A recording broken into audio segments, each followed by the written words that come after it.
আচ্ছা, তো আমাদের যে টপিক এটা হচ্ছে কালার ভিশন। কালার ভিশন মানে হচ্ছে নর্মালি তো আমাদের চোখ মানে বিভিন্ন বস্তু টস্তু দেখতে পারে। তো এখানে হচ্ছে ধরেন একটা বস্তু আছে, তো এই বস্তুটাকে আমাদের চোখ হচ্ছে দেখতে পারতেছে। তো এখানে যদি আমাদের চোখ থাকে, এইখানে যদি আমাদের চোখ থাকে, তাহলে এই বস্তুটাকে তো আমাদের চোখ দেখতে পারতেছে।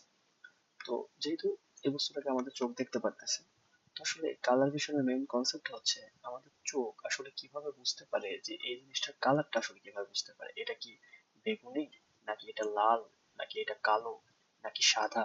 এইসব মানে কালার গুলো আমাদের চোখ হচ্ছে কিভাবে বুঝতে পারে, সেটা হচ্ছে আমাদের কালার ভিশনের কনসেপ্ট। এখন এই কনসেপ্ট দাঁড় করাইতে গিয়ে হচ্ছে অনেক বিজ্ঞানী অনেক ধরনের থিওরি দিছে যে আমাদের চোখ কিভাবে বুঝতে পারে কোন একটা জিনিসের কালার। বাট দেখা গেছে যে বেশিরভাগ থিওরি গুলাই হচ্ছে পরবর্তীতে কোনো গ্রহণযোগ্যতা পায়নি, বা বেশিরভাগ থিওরি গুলাই হচ্ছে ভুল প্রমাণিত হয়েছে। বা এরকম হয়েছে যে থিওরিটার মধ্যে অসম্পূর্ণতা আছে, মানে দেখা গেছে যে মানে থিওরির পুরো জিনিসটাই আসলে ঠিক না, মানে কিছু জিনিস ঠিক কিছু জিনিস ভুল। তো এই জন্য এই বিষয়টা খুবই জ্ঞানজামপূর্ণ বিষয়, এবং আমাদের লেভেলে অত বেশি একটা লাগেও না। বাট তাও জাস্ট আপনাকে একটা থিওরি দিয়ে আইডিয়া দেওয়ার চেষ্টা করবো। সেটা হচ্ছে মানে একটা থিওরি আছে, সেই থিওরির নাম হচ্ছে থমাস ইয়ং ট্রাইকোমাটিক থিওরি। এটা হচ্ছে থমাস ইয়ং ট্রাইকোমাটিক থিওরি। এটা হচ্ছে জাস্ট একটা থিওরি, মানে এই থিওরির ভেতরেও ভুল আছে। বাট এই থিওরির ভেতরেও ভুল আছে, মানে অনেকগুলো থিওরি আছে। থমাস ইয়ং ট্রাইকোমাটিক থিওরি, তারপর হচ্ছে Helmholtz trichromatic theory, giant dominator modulator theory, অনেক থিওরি আছে। তো সব থিওরির মধ্যেই ভুল ভ্রান্তি আছে। বাট জাস্ট আমরা এই থিওরিটা সম্পর্কে একটু দেখবো, কারণ এই থিওরিটা মোটামুটি দেখলাম সব বইয়ে হচ্ছে লেখা টেখা আছে আর কি, মানে কেন দেখলাম এই থিওরি লেখা আছে, সিম্বলি এই থিওরি একটু ডেসক্রাইব করা আছে। তো এই থিওরিটা সম্পর্কে একটু হালকা পাতলা জানবো যে এই থিওরি মানে এই থিওরি অনুযায়ী আসলে কি বলছে, যে কালারটা আসলে আমরা কিভাবে চিনি। তো ধরেন যে এটা হচ্ছে আমাদের রেটিনা, এটা মনে করেন যে আমাদের রেটিনা। ওকে, এটা হচ্ছে আমাদের রেটিনা। এন্ড রেটিনার এখানে হচ্ছে অনেক টাইপের কোন সেল থাকে, তাই না? রেটিনা এখানে মনে করেন যে কোন সেল আছে, একটা হচ্ছে ব্লু কোন সেল আছে। না, মানে ব্লু, মানে ব্লু তো কোন সেল না, মানে মানে হচ্ছে আর তিন টাইপের কোন সেল আছে। মনে করেন যে এটা একটা কোন সেল, এটা একটা কোন সেল, আর একটা হচ্ছে আমাদের আহ এটা মনে করেন যে একটা কোন সেল। তো এখানে দেখেন, মানে আমাদের এই রেটিনার এখান দিয়ে তো অনেক কোন সেল থাকে, অর্থাৎ আহ মানে টোটাল 6 মিলিয়ন কোন সেল থাকে। তো এই থমাস ইয়ং সাহেব উনি বলছেন যে আমাদের এখানে যত কোন সেল থাকে, সেই সব কোন সেল হচ্ছে টোটাল 3 টাইপস এর। মানে যত কোন সেল আছে সবাই হচ্ছে 3 টাইপস এর ভেতরে পড়ে। মানে কোন কোন টাইপস? তো হচ্ছে ফার্স্ট টাইপসটা হচ্ছে যারা নীল রঙকে শনাক্ত করতে পারে, যারা হচ্ছে নীল রঙকে শনাক্ত করতে পারে। তারপর হচ্ছে আরেক টাইপের কোন সেল আছে যারা হচ্ছে না, মানে লাল রঙকে শনাক্ত করতে পারে। আরেক টাইপের কোন সেল আছে যারা হচ্ছে সবুজ রঙকে শনাক্ত করতে পারে। বুঝতে পারছেন? তাহলে টোটাল হচ্ছে 3 টাইপস এর হচ্ছে কোন সেল আছে, মানে এটা বলছেন টমাস ইয়ং। সেটা হচ্ছে আমাদের রেটিনার বিভিন্ন জায়গায় বিভিন্ন ভাবে সাজানো থাকে। বাট যত কোন সেল থাকুক না কেন, সকল কোন সেল হচ্ছে এই 3 টাইপস এর ভেতরে পড়বে। কোনটা নীল রঙকে শনাক্ত করবে, কোনটা লাল রঙকে শনাক্ত করবে, এবং কোনটা সবুজ রঙকে শনাক্ত করবে। আসলে বিষয়টা এরকম না, বিষয়টা হচ্ছে শনাক্ত করার না। মানে এই যে যে কোন সেলটা আছে, সেটা শুধুমাত্র নীল আলোর কারণে স্টিমুলেটেড হয়, আর এই লালটা হচ্ছে লাল আলোর কারণে, আর সবুজটা হচ্ছে সবুজ আলোর কারণে স্টিমুলেটেড হয়। তো এখন হচ্ছে মানে আর থমাস ইয়ং বলছে যেহেতু যেহেতু এখানে টোটাল হচ্ছে 3 টাইপস এর কোন সেল আছে, আর এখানে হচ্ছে মানে তারা যেই যেই রং, মানে যেই যেই রং স্টিমুলেট হইতেছে সেটা হচ্ছে রেড, গ্রিন এন্ড ব্লু, বা এটাকে নর্মাল আমরা বলে হচ্ছে আর জিবি, আর জিবি কালার। তো এখন এই যে আমাদের যে RGB যে জিনিসটা আছে, এই যে যে তিনটা রং আছে, এই তিনটা রংকে আমরা বলি হচ্ছে মৌলিক রং বা মানে প্রাইমারি কালার। তো মানে কেন প্রাইমারি কালার বলা হয়, কারণ এই তিনটা রং দিয়ে আমরা হচ্ছে সকল ধরনের রং তৈরি করতে পারি। লাল, সবুজ আর হচ্ছে নীল, এই তিনটা রং দিয়ে আমরা সকল ধরনের রং তৈরি করতে পারি, এবং এই তিনটা রঙের বিভিন্ন কম্বিনেশন আমরা ইউজ করে নানান ধরনের রং আমরা তৈরি করতে পারি। তো দেখা গেল যে মানে কোন একটা কিছুর মধ্যে আমি রেড দিলাম 60%, ব্লু দিলাম 40%, এক টাইপের রং তৈরি হবে, অন্য এক ধরনের রং তৈরি হবে।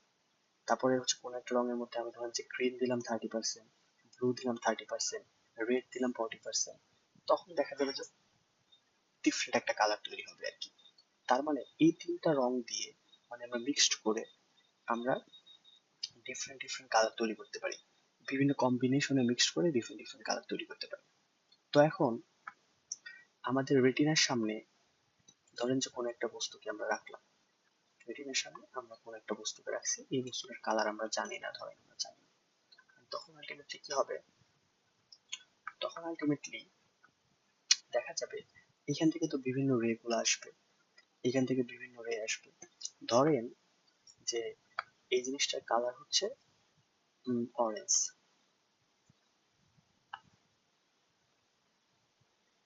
এই জিনিসটার কালার হচ্ছে অরেঞ্জ। আর আপনি একটু ফর এক্সাম্পল মনে করে নেন যে হচ্ছে অরেঞ্জের জন্য আমাদের রেড মিক্স করতে হয় হচ্ছে 60%। আর এটা জাস্ট একটা এক্সাম্পল আর কি, ঠিক আছে, এটা মানে সঠিক না আর কি। আপনি জাস্ট একটা এক্সাম্পল হিসেবে এটা ধরেন যে আমাদের যদি অরেঞ্জ কালার দেখতে হয়, তাহলে মানে আমাদের যদি অরেঞ্জ কালার পাইতে হয় তাহলে রেড মিক্স করতে হয় 60%, আর হচ্ছে গ্রিন মিক্স করতে হয় মনে করেন 30%, আর মনে করেন ব্লু মিক্স করতে হয় হচ্ছে মানে 20%, মানে 20-20 আর কি। তাহলে রেড 60%, গ্রিন 20%, ব্লু 20%, এই তিনটা যদি আমরা দিই তাহলে আমরা পাবো হচ্ছে অরেঞ্জ কালার। তো এখন দেখা যাবে যে আমাদের চোখ যখন কোন একটা অরেঞ্জ কালারের বস্তু দেখতে যাবে, তখন দেখা যাবে যে আমাদের এই যে রেড তো 60%, তার মানে এই যে লাল রং শনাক্ত করতে পারে যে কোন সেল গুলা, সেই সব কোন সেল গুলা 60% স্টিমুলেটেড হবে, মানে 60% রেড কোন সেল স্টিমুলেটেড হবে, আর হচ্ছে গ্রিন মানে গ্রিন কোন সেল স্টিমুলেটেড হবে হচ্ছে 20%, আর ব্লু কোন সেল স্টিমুলেটেড হবে হচ্ছে 20%। তখন আমরা জিনিসটাকে ডিরেক্টলি অরেঞ্জ দেখবো। অর্থাৎ মানে এইখানে ঠিক মানে এই বস্তুটার কারণে মানে এই কালারটা দেখতে আমাদের রেটিনার মধ্যে যতগুলা কোন সেল স্টিমুলেটেড হয়েছে তার মধ্যে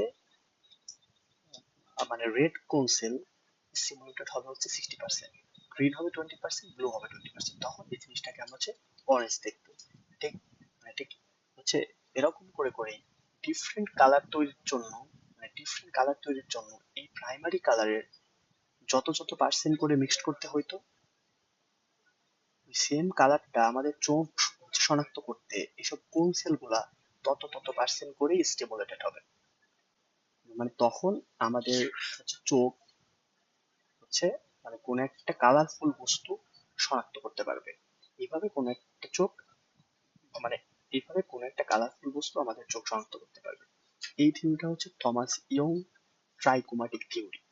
তো এই হচ্ছে একটা থিওরি, আরো অনেক থিওরি আছে, এবং প্রতিটা থিওরিরই অনেক ভুলও আছে আর কি, মানে কোনো থিওরি একদম ইউনিভার্সাল না, অর্থাৎ প্রতিটা থিওরি ভুল আছে, বাট এটা হচ্ছে একটা থিওরি। তো এটা খুব বেশি একটা ইম্পর্টেন্ট না, তো জাস্ট একটা আইডিয়ার জন্য বলে রাখা। তো এই আইডিয়াটা মাথায় রাখতে পারেন আর কি। আলটিমেটলি এইভাবেই আর কি হচ্ছে নর্মালি আমাদের চোখ মানে কালারটাকে ডিফারেন্সিয়েট করে, একটা একটার সাথে কালার মানে মানে কালার চিনতে পারে আর কি, কোনটা লাল, কোনটা নীল, কোনটা ব্লু, তারপর হচ্ছে কোনটা মানে সবুজ, বেগুন, বা ডিফারেন্ট ডিফারেন্ট কালার চিনতে পারে।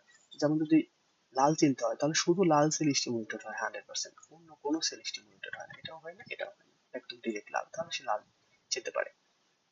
তারপর যদি শুধু সবুজ হয় তাহলে শুধু সবুজ সেল স্টিমুলেটেড হবে, অন্য কোনো সেল স্টিমুলেটেড হবে না। কিন্তু যদি বেগুনি হয় তখন দেখা যাবে এই বেগুনি হওয়ার জন্য লাল আমার কতটুকু দরকার, সবুজ কতটুকু দরকার, নীল কতটুকু দরকার, ঠিক সেই অনুপাতে এইসব সেলগুলো স্টিমুলেটেড হবে, এবং আমাদের ব্রেন বুঝতে পারবে সেটা হচ্ছে বেগুনি আর কি। তো ঠিক এরকম করে ডিফারেন্ট ডিফারেন্ট কালার এইসব কোন সেলগুলোর কারণে ডিফারেন্ট ডিফারেন্ট রেশিওতে এইসব কোন সেলগুলো স্টিমুলেটেড হওয়ার কারণে আমরা ডিফারেন্ট ডিফারেন্ট কালার শনাক্ত করতে পারি। তো এটা ছিল হচ্ছে আমাদের এই থমাস ইয়ং, মানে থমাস ইয়ং সাহেব এইভাবেই মানে জিনিসটাকে ব্যাখ্যা করছিলেন আর কি। তো এখন প্রতিটা জিনিসের মধ্যে ভুল আছে, সো কোনোটা ইউনিভার্সাল না, জাস্ট এটা মনে রাখতে পারেন, এটা এরকম ভাবে হতে পারে আর কি। আরো অনেক থিওরি আছে, তো আপনার ভালো লাগলে আপনি সেগুলো খুব ডিটেলসে পড়তে পারেন আর কি, বাট আমার মনে হয় না এটা খুব বেশি ইম্পর্টেন্ট। জাস্ট এতটুকু আইডিয়া থাকলে আমার মনে হয় যে মানে হয়ে যাবে আর কি। এই তো এটাই।